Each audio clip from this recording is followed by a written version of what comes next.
Hello everybody and welcome back to my channel. Today, that's what we are going to make.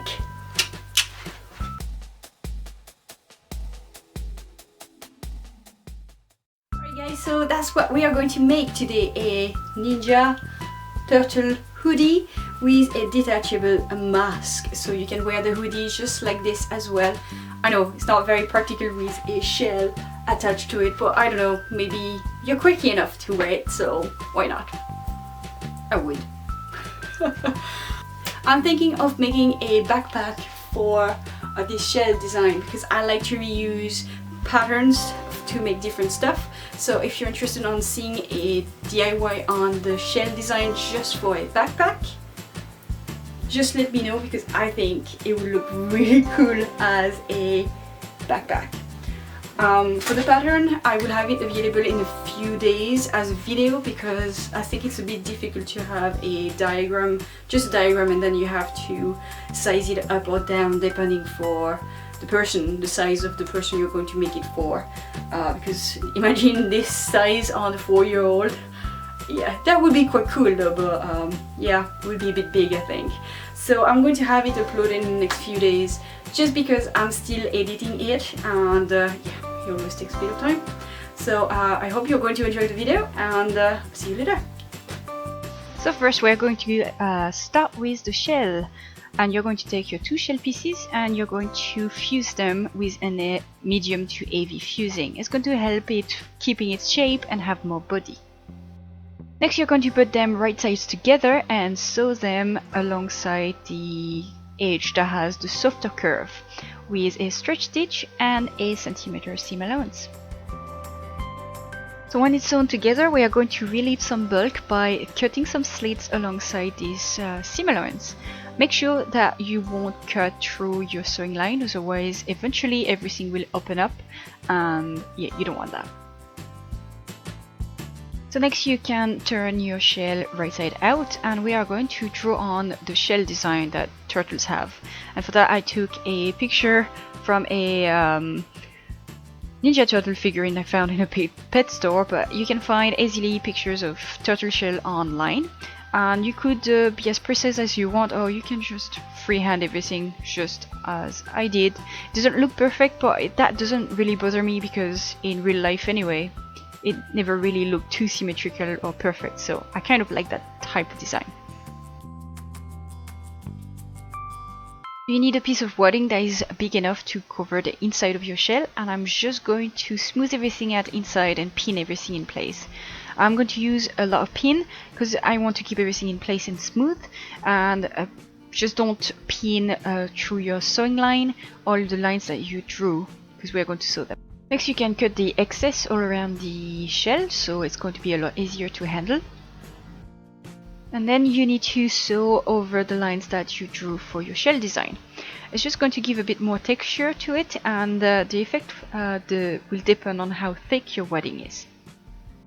Next you're going to take the rim rectangle, the piece for the rim, and you're going to connect the 2 ends together, right sides together with a straight stitch and a centimeter seam allowance.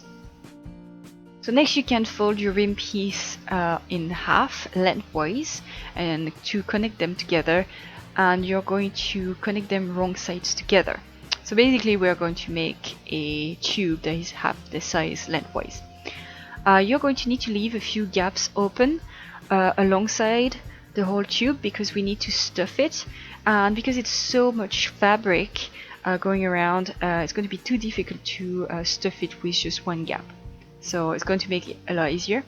You're going to stuff it very lightly because we still need to be able to work with it. So if you stuff it too much, it's going to burst on you. So when it's stuffed, you can shut all the opening closed. Next we are going to put some more effect on the tube.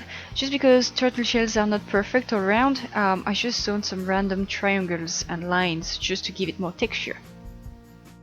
Next we are going to connect the shell to the tubing, and basically you're going to put them right sides together and sew all around with a centimeter seam allowance. And that's how it looks like when it's sewn together. Next we will attach the shell base, and it can be the color of your choice because it's going to be hidden. You only need one piece of this, and I'm going to show you anyway on the pattern making video how to make this piece as well. And just match them up right sides together and make sure that the rim piece is sandwiched between the two pieces. You will sew them together with a centimeter seam allowance and make sure that you're going to leave a gap for turning your work inside out. Next, you're going to relieve some bulk by cutting a little slit all over the curves area, and that's going to make everything sit properly, and then you can turn your shell inside out. Next, you will need to stuff your shell. You can do it to your liking, as little or as much as you want, and once you're done with the stuffing, you will need to sew the opening closed. So let's move on to the hoodie. So we're going to start with the six-pack or the breastplate, depending on how you want to call it. And I'm going to place 3 squares of felt measuring 12 by 12 centimeters on either side of the zippers. I'm going to start from the hoodie right on the top, the hood, up to the pocket. And once I'm happy with the placement, I'm going to sew them down together. Then you're going to take your elbow pieces and we are going to put them on together. So basically you should have 2 rectangular pieces, and you're going to, on each of them, you're going to connect them at the short ends first with a straight stitch and 1 centimeter seam allowance, and then you're going to hem either side of the tubes. Alright, next you will need to attach this band to your sleeve. So I would actually wear the hoodie and mark where my elbows sit, and then I would pin the whole thing together. So I have sewed it by hand, but you can also use fabric glue for it. If you want to matching stitch it, you would have to take the whole sleeve apart. Now to the mask. So you will take your 2 mask pieces and you're going to sew around the high area with your regular seam allowance. I used such a small seam allowance, it wasn't really practical, so I would go bigger than smaller, to be honest. Then you're going to cut slits all around up to the sewing line. Next thing to do is to iron these towards the inside of the fabric. Then you're going to put them right sides together and sew along the 2 long edges. Don't touch the area just yet. Next, you're going to clip your seam allowance at the curve, so you will relieve bulk. Make sure you don't cut through your sewing line. Then you can turn your mask around and then do a top stitch. You will need to encase the raw edges inside on either side of your mask. So now for the eyes, you're going to make sure that all those little pieces on the seam allowance are folded back towards the inside. Then you can pin everything together and sew your eye shut, or the eye area shut.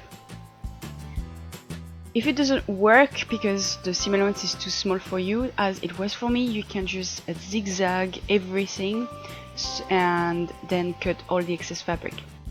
Now what you have left to do is add some pieces of velcro to it. I'm just using the fluffy side on either side because that way it's less confusing for later. You're going to take your pieces for the ties, and you should have 4 pieces, 2 for each side, and you're going to start by folding your seam allowance towards the inside on each side of your ties on the straight side, and you're going to sew a straight line on it.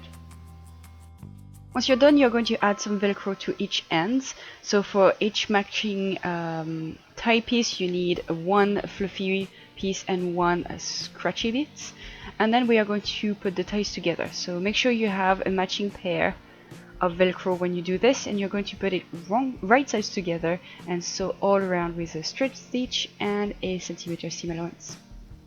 Once it's done, you can clip all the curve area on your seam allowance and then turn your ties around. Next thing to do is to attach your ties to the hoodie. So I'm going to smooth everything out. I've marked where my eye area is, and then I'm just going to place them on. And I'm going to make sure that the velcro, that is the scratchy bit of the velcro, is going to go towards the hoodie, and the fluffy bit is going to be on the top. And I'm going to make sure that on the other side I do the exact same, so that they're facing the same direction. I'm going to pin the whole thing together, and then I'm going to sew the ties on the hoodie, and I'm going to go up to the midpoint. So I should have 2 little flaps at the end. Once it's done, I'll be able to tie a double knot at the back of the hoodie with whatever is remaining of my ties. Once it's done, I can try out my mask by inserting each ends of my mask into the ties area, so it's going to keep everything together, just like so. So now it's time to attach the shell to the hoodie. All you need to do is center your shell onto the back of your hoodie, pin the whole thing together quite tightly so it won't move on you, and then sew the shell down within the sewing line that you have, connecting your shell to the rim. You could also add some stick-on velcro instead.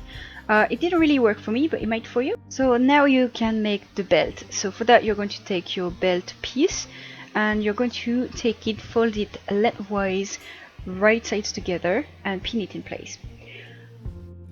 Next, you're going to sew around the raw edges with a 1 cm seam allowance and a straight stitch. Don't forget to leave a gap for turning the belt right side out. Once it's sewn together, you can clip your corners so you will have nice and sharp corners. Then you can turn your belt inside out. I would advise you to then iron the whole thing in place, because everything is going to stay a lot better, and then you're going to need to top stitch all around the belt to keep everything together. Alright guys, that's it for today. I hope you enjoyed this tutorial. By the way, the belt is detachable, but you can actually sew it on if you wish to. If you enjoyed this tutorial, why not giving this video a thumbs up, and if you're not already, you can subscribe to know when I'm uploading a new video. I am also on Facebook, Tumblr, Twitter, Instagram, and much more. And feel free to come and say hi. So I'll see you in the next video. Bye bye.